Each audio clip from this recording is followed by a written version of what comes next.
Alors, une fois qu'on a identifié étincelle et éventuellement des pistes pour le produit inflammable, qui, je vous rappelle, sont des traits d'union entre les éléments de réalité de ce qui s'est passé à l'extérieur, hein, de ce qu'on va considérer comme étant objectif en termes de les circonstances, les événements extérieurs et les circonstances, les événements intérieurs, c'est-à-dire la façon dont moi j'ai vécu cette expérience, cette situation.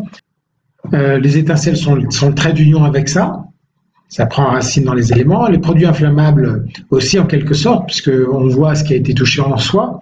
Hein, si on est en colère, c'est par exemple la colère, ça va nous alerter d'un obstacle. On peut se poser la question, qu'est-ce qui est derrière l'obstacle? Et là, ça va nous donner un éclairage. Mais ce n'est pas forcément très clair, donc on va aller voir dans les questions suivantes ce qui, au niveau des blessures, des peurs, des protections, on va voir après les désirs, les besoins, ce qui peut constituer des produits inflammables. Alors, par rapport à la situation, et là on revient toujours aux éléments de réalité de ce qu'on a vécu.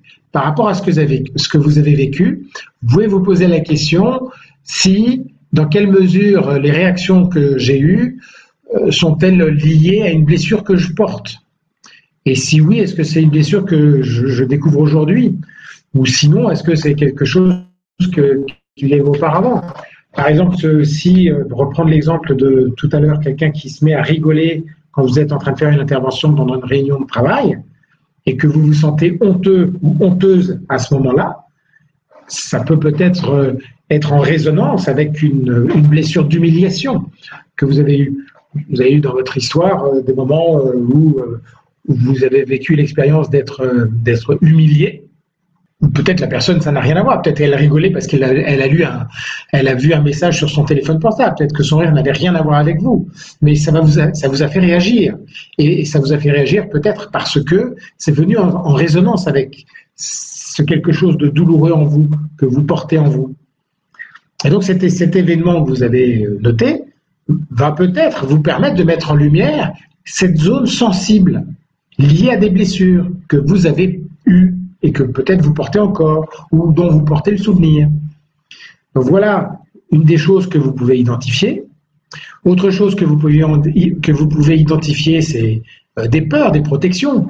Peut-être que ce rire pendant cette réunion, ça fait peur parce que ça vous a dit ah mince, peut-être que je suis pas bon dans mon intervention, et si je suis pas bon dans mon intervention, je risque de perdre mon travail. Il y a peut-être une peur à ce niveau-là. Et du coup, de cette peur-là, vous vous protégez en voulant être à la hauteur, donc en voulant paraître à la hauteur. Donc vous voulez que les autres vous renvoient une image de c'est bon, je suis bon, je suis bonne, je suis à la hauteur. Et s'il y a une image qui vient contredire ça, s'il y a un événement qui vient contredire cette attente-là, ça vous fait réagir. Donc là aussi, regardez dans ce qui s'est passé, à partir des éléments de réalité de ce qui s'est passé, dans quelle mesure vos réactions sont en train de vous parler de peur que vous portez ou de mécanismes de protection que vous avez. Là, en l'occurrence, vouloir paraître à la hauteur, c'est plus un mécanisme de protection pour se protéger d'un risque, donc par rapport à une peur. Et puis, posez-vous la question, est-ce que ce que je mets en lumière là, c'est quelque chose que j'ai depuis un moment ou je me rends compte maintenant?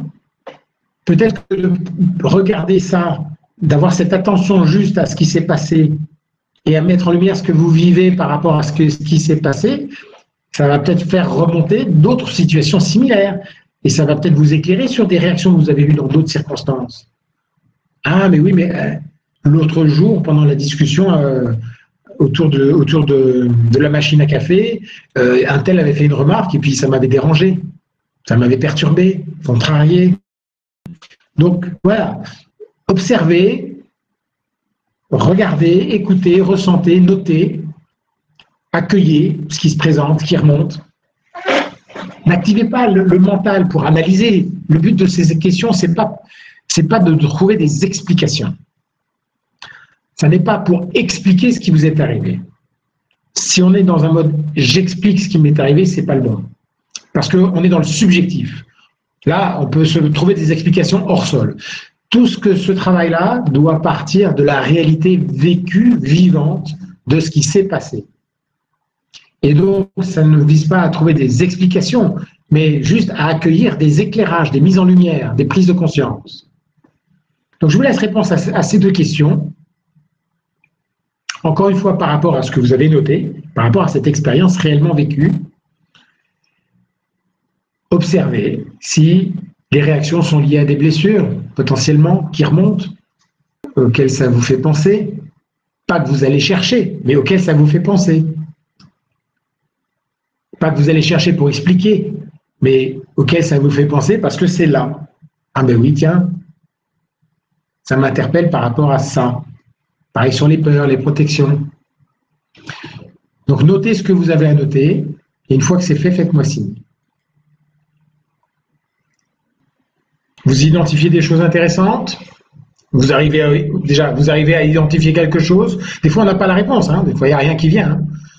Et si vous identifiez quelque chose, c'est intéressant. Bon, encore une fois, je rappelle que cet exercice, il s'agit bien de partir de la réalité de ce que je vis et de comment je le vis. Donc, ce que vous avez pris en photographie dans la première partie du questionnaire, je pars de ça, de cette réalité-là, pour mettre en lumière la réalité de ce que je suis, c'est-à-dire de ce que je porte, de ce qui me constitue. Bon, alors on va avancer. On a vu les étincelles, on a eu des pistes de produits inflammables, mais par rapport à ces produits inflammables, on a peut-être eu des éléments de réponse à partir des blessures, à partir des peurs, à partir des protections. Et puis, bien sûr, on peut aussi regarder sous l'angle des besoins, des désirs. Et là-dessus, les émotions sont très précieuses aussi pour avoir des pistes de mise en lumière. Puisque souvenez-vous du cours la semaine dernière sur les émotions. Une émotion, c'est une réaction dont la cause est la non-satisfaction d'une attente. Parce qu'une attente n'est pas satisfaite, je vais sentir cette émotion qui va être déclenchée par quelque chose, qui va aboutir à un comportement, mais l'attente non satisfaite, c'est ça qui va être la cause de l'émotion. Et une attente, c'est un désir ou un besoin. Donc, par rapport à une réaction que j'ai eue, je peux me poser la question.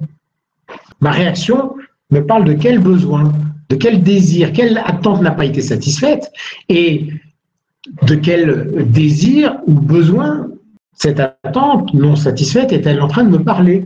Si je mets en lumière un désir, je vais dire, mais quel est le besoin qui se cache derrière ce désir? Et ça, les compétences d'intelligence émotionnelle sont hyper précieuses pour ça. C'est très riche et très efficace. Par exemple, je suis en colère. Je suis en colère, c'est quoi l'obstacle? Et je me pose la question, qu'est-ce qu'il y a derrière l'obstacle?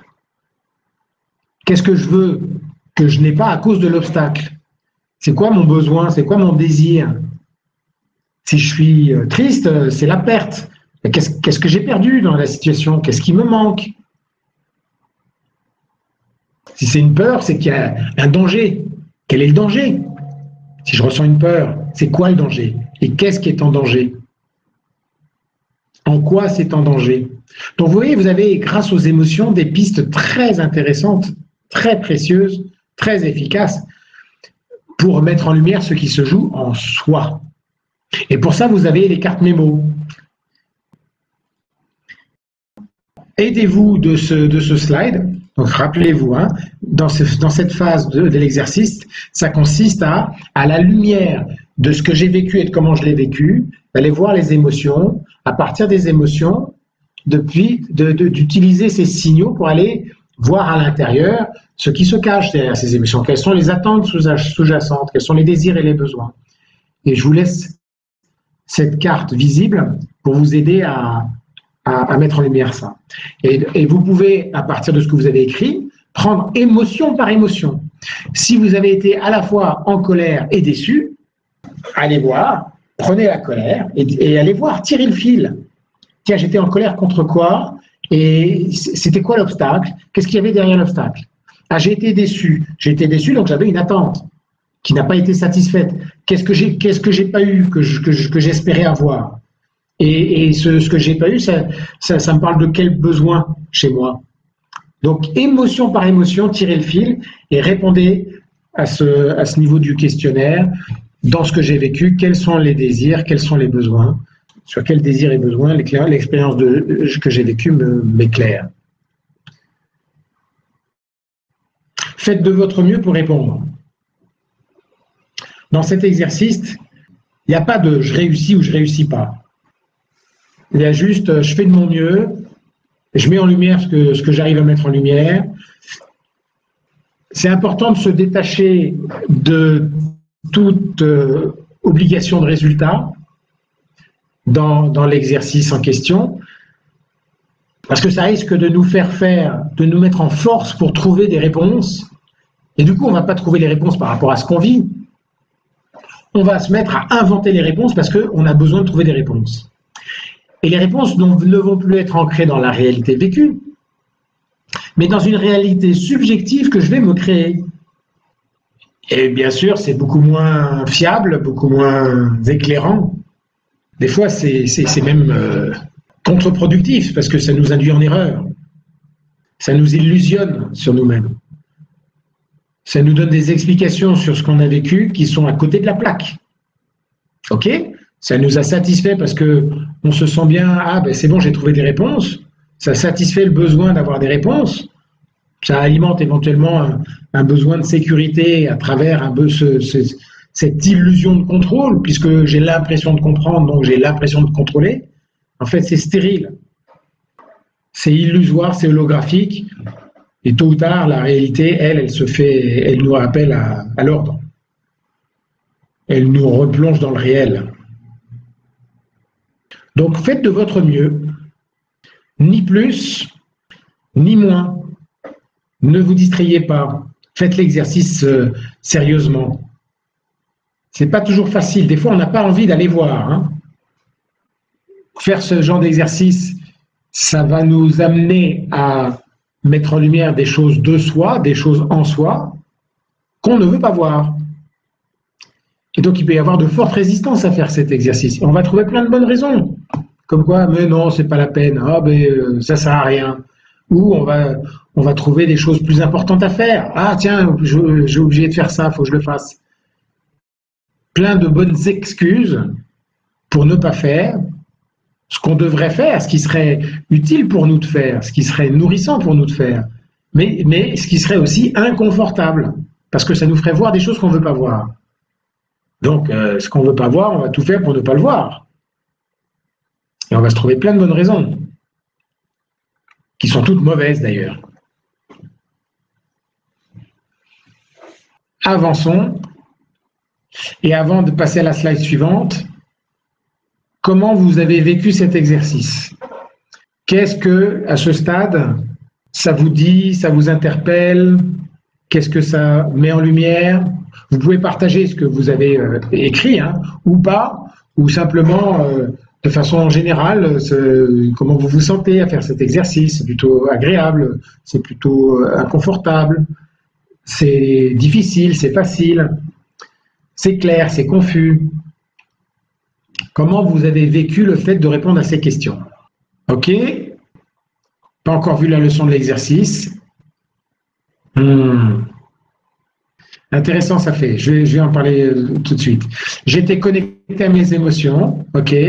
Intéressant. Pas encore vu la leçon de cet exercice. Ben, c'est ce qu'on va voir juste après. En fait, ce qu'on va voir juste après, c'est justement à partir de ce qu'on met en lumière là. C'est important de faire cet exercice sans avoir d'intention de résultat. Pourquoi c'est important de faire cet exercice sans savoir ce qu'on va obtenir, sans savoir la leçon qu'on va en tirer, justement pour ne pas biaiser la façon dont on fait l'exercice. Si on est attaché à un résultat, on va faire l'exercice dans l'attente d'avoir des réponses. Et du coup, on peut se faire des réponses hors sol, déconnectées de la réalité. L'intérêt de l'exercice, c'est je vis quelque chose, j'apporte une attention juste à ce qui se passe, je mets les projecteurs à l'intérieur, qu'est-ce que je vis, comment je le vis, et je regarde ce qu'il y a. J'accueille ce qu'il y a, j'accueille ce qui est tel que c'est. Si je veux un résultat, je risque de biaiser la façon dont je vais regarder, parce que je vais aller chercher des explications. C'est ce que je disais tout à l'heure. Donc, c'est très bien que tu me poses cette question, que tu fasses cette remarque, ça fait merci, parce que ça me permet de souligner ça. C'est un point très important. Cet exercice doit se faire et dans l'accueil sans pression de résultat et dans l'accueil et l'observation juste à ce qui est, sans s'attendre à ce qu'il va y avoir. Et vous allez voir après qu'en fait, il y a plein de choses, il y a plein de leçons à tirer de cet exercice. C'est ce qu'on va voir juste après.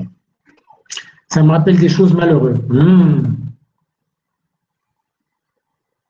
Ah, intéressant, Shaima.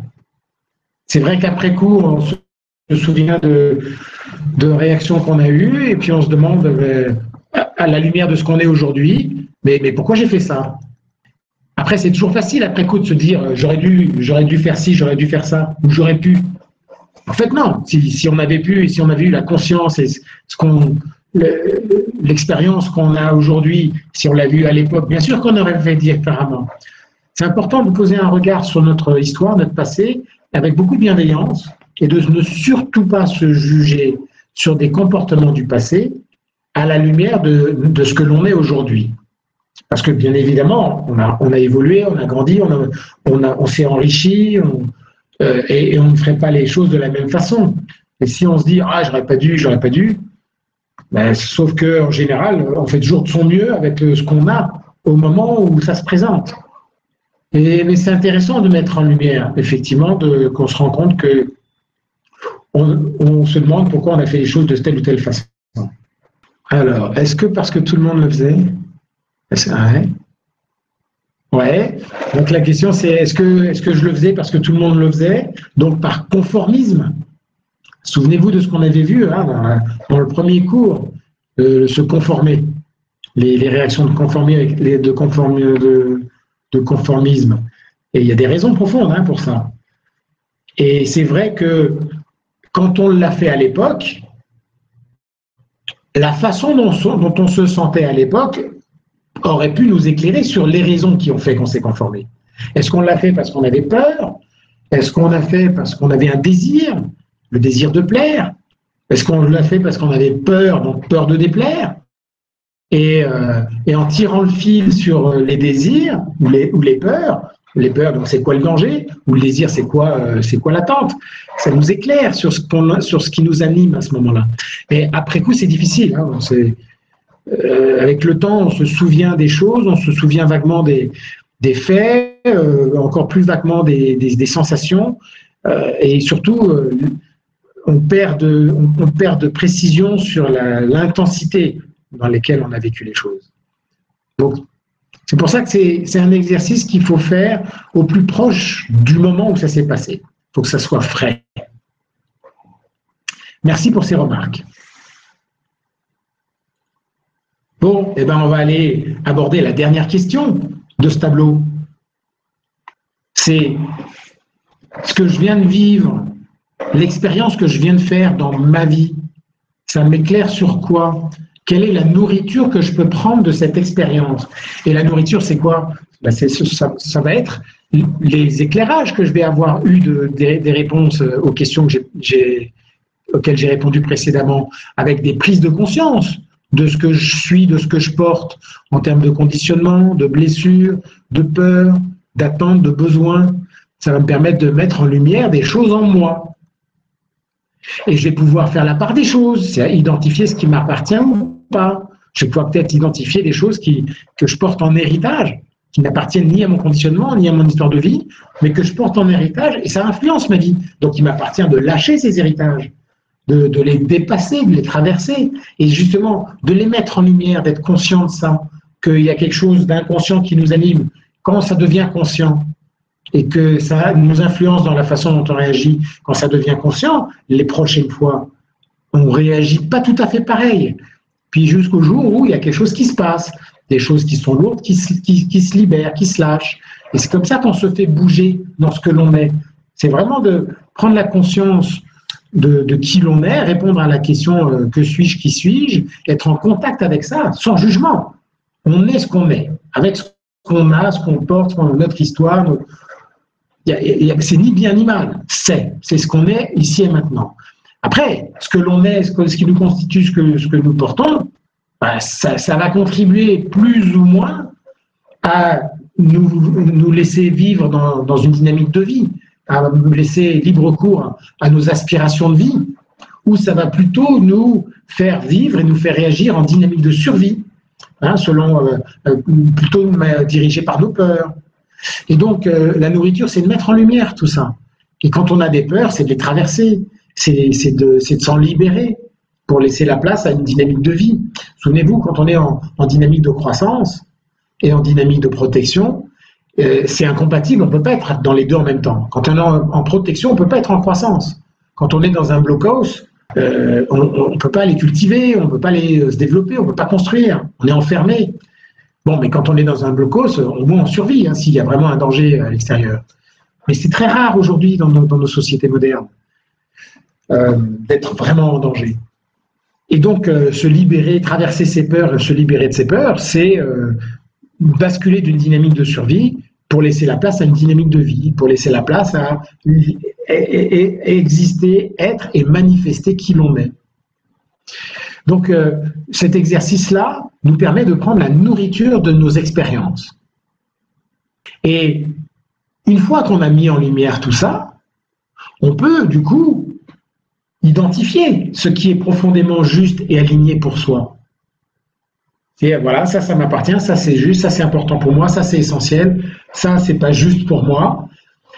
Et du coup, on va pouvoir se positionner, agir, et là être en action, et non pas en réaction comme on l'est dans la plupart du temps. On va pouvoir se positionner et manifester qui l'on est en conscience. Et des fois, on va se positionner, même en gardant un masque. Même si on se positionne, on dit non, je ne peux pas faire ça parce que ça va lui faire de la peine, donc je ne vais pas montrer ce que je pense vraiment et ce que je suis vraiment, au moins, on met le masque en conscience. On ne s'illusionne pas sur le fait « Ah, mais je fais ça pour lui ». C'est pas vrai. On ne fait pas ça pour l'autre. On ne met pas un masque et on n'est pas en train de mentir aux gens pour leur bien. Parce qu'à terme, quand ça se fait, finalement, ça fait beaucoup plus de mal que de bien. Quand on met un masque et qu'on montre autre chose que ce que l'on est authentiquement, on le fait pour soi, mais parce qu'on a peur. On a peur de la façon dont l'autre va le prendre. On a peur de voir l'autre souffrir, et parce que si on voit l'autre souffrir, on va avoir mal. En fait, c'est nous-mêmes qu'on se protège. On se protège du risque d'avoir mal à l'idée de voir l'autre souffrir. Donc, la justesse profonde, il n'y a pas de ce qui est bien ou ce qui est mal de faire. Il y a ce que vous allez faire ici, maintenant, par rapport à ce que vous êtes, par rapport à ce que vous vivez, par rapport à ce que vous portez. Il y a vraiment, en aucune façon, la notion de c'est bon, c'est mauvais, c'est bien, c'est mal. Mais faites-le en conscience. Et que votre positionnement soit un positionnement éclairé et librement choisi. Sachant qu'on pourrait faire un cours complet sur la notion de liberté et de libre arbitre. Mais voilà, je ne sais plus qui demandait quel est le but de ce cours, de cet exercice, il est là. C'est qu'au bout du compte, je me rapproche de moi-même, j'y vois plus clair en moi-même, je réponds un peu plus précisément aux questions « qui suis-je, que suis-je ?» Donc, je vais avoir des éléments de réponse à la question « qui suis-je et que suis-je ?» Et du coup, je vais pouvoir adopter une posture, une position face à ce qui m'entoure, face à ce qui se présente à moi, beaucoup plus ancré, beaucoup plus en lien avec ce qui est profondément essentiel pour moi. Parce que j'aurais fait la part des choses, parce que j'y verrais clair, parce que plutôt que d'être en réaction par rapport à ce qui se passe à l'extérieur et d'essayer de changer les choses à l'extérieur, ben là, je regarde ce qui se passe à l'intérieur, je suis en contact avec ce qui se passe à l'intérieur, je fais bouger ce qui se passe à l'intérieur, et justement, de me positionner en conscience et en connaissance de ça, je participe à me faire bouger de l'intérieur. Et j'interagis avec l'extérieur, mais de façon beaucoup plus centrée, beaucoup plus ancrée. Et vous verrez que dans toutes les relations que vous allez avoir, sur tous les plans, personnels, professionnels, à chaque fois que vous allez faire ça, vous allez avoir des résultats à court terme. À court terme, parfois, ça va créer des problèmes. Mais à moyen terme et à long terme, vous allez avoir des résultats exceptionnels. En tout cas, ne pas faire ça et rester dans l'ignorance, dans le mensonge vis-à-vis de soi-même, dans l'aveuglement. Et ben, vous allez dans le mur et le prochain mur qui va se présenter dans le monde réel, vous allez vous le prendre. Peut-être que ça va vous réveiller et vous dire, attendez, c'est quoi la réalité du monde et c'est quoi la réalité de ce que je suis dans ce monde? Et puis vous allez peut-être réajuster. Si vous ne le faites pas, vous prendrez un ravin, etc. Mais des fois, c'est plus confortable de ne rien faire. Hein. Tout à l'heure, vous disiez, répondre à ces questions, c'est pas confortable. Oui, c'est vrai, c'est pas confortable. Mais se prendre des murs, des gamelles, tomber dans des ravins, parce qu'on s'illusionne sur ce qu'est le monde et sur ce qu'on est soi-même, ben, c'est pas confortable non plus. Et ben, moi, ce cours, ça vous invite vraiment à porter une attention juste aux choses, à ce que vous vivez, à ce que vous êtes, à comment vous vivez, à ce qui vous fait réagir, et donc à être de plus en plus en lien avec la réalité de ce que vous êtes et de qui vous êtes. Et de le faire bouger. C'est à partir du fait que vous avez des réponses réelles aux questions qui suis-je, que vous avez possibilité de le faire évoluer, de le faire bouger, et donc de vous développer à partir de ce que vous êtes. Et en fait, le développement, souvent, il y en a qui pensent que le développement personnel, c'est de devenir quelque chose. Parce qu'ils s'imaginent, ah, voilà ce que je veux devenir, voilà ce que je veux réaliser. Ils se projettent dans un futur qui n'existe pas, et ils sont dans une illusion qui projette dans le futur. Moi, aujourd'hui, avant, je pensais ça. Aujourd'hui, je ne pense pas ça. Aujourd'hui, je pense que c'est beaucoup plus efficace et beaucoup plus réaliste et lumineux et puissant de partir de ce que l'on est, de se connecter à ce que l'on est et de faire la place à la manifestation de qui l'on est, de ce que l'on est, et de le faire évoluer et de faire partir, de faire ces évolutions de ce que l'on est, pas par rapport à ce qu'on veut devenir, mais beaucoup plus par rapport à ce que l'on est réellement. Dans mon travail, j'accompagne des gens qui ont beaucoup réussi, qui ont réussi brillamment sur beaucoup de sphères. Ils ont beaucoup réussi. On peut dire qu'ils ont réussi dans leur vie. Et il y a une grande différence entre réussir dans la vie et réussir sa vie. Et il y a des gens qui ont réussi dans la vie, socialement, matériellement, financièrement, mais qui sont malheureux comme des pierres. Typiquement, ça, ce sont des gens qui ont construit des choses à partir de certaines conceptions, souvent pour se sécuriser, et puis qui finalement n'ont pas construit quelque chose qui était ancré en soi. Et le vide en soi, il est d'autant plus vide qu'on a rempli à l'extérieur. Et si on n'a pas rempli de l'intérieur à partir de ce que l'on est, on peut avoir construit des empires à l'extérieur, ça sera encore pire. C'est encore plus déprimant de voir qu'on se sent vide à l'intérieur quand on a tout rempli à l'extérieur et qu'il n'y a même plus l'espoir de trouver quelque chose à remplir parce qu'on a tout et finalement on est toujours avec l'impression d'être sans rien dedans. Donc en fait c'est bon, c'est très profond hein, comme histoire, comme travail, ce travail de développement personnel en le prenant dans ce sens-là. C'est celui que je vous propose dans ce cours, c'est celui que je vous ai proposé à travers cet exercice, et c'est celui que je vous invite à pratiquer, parce que les résultats en prenant les choses dans ce sens-là sont spectaculaires. Est-ce que vous avez des questions? Est-ce que ce que je viens de vous exprimer, de vous expliquer, c'est clair? Ah oui, très bien, merci. J'ai eu la réponse avant même de poser la question. Bon, cet exercice, c'est vraiment c'est l'aboutissement des 4 cours qu'on a fait avant. Et je peux vous dire que si vous pratiquez ça, ça va vraiment ça va vous apporter une valeur ajoutée extraordinaire dans votre vie professionnelle, personnelle. Parce que ça va vous permettre d'y voir clair sur ce que vous êtes, qui vous êtes, et ça va vous permettre de vivre toujours un peu plus en accord avec vous-même. Et il n'y a pas plus puissant, lumineux, nourrissant, fort que d'être soi-même.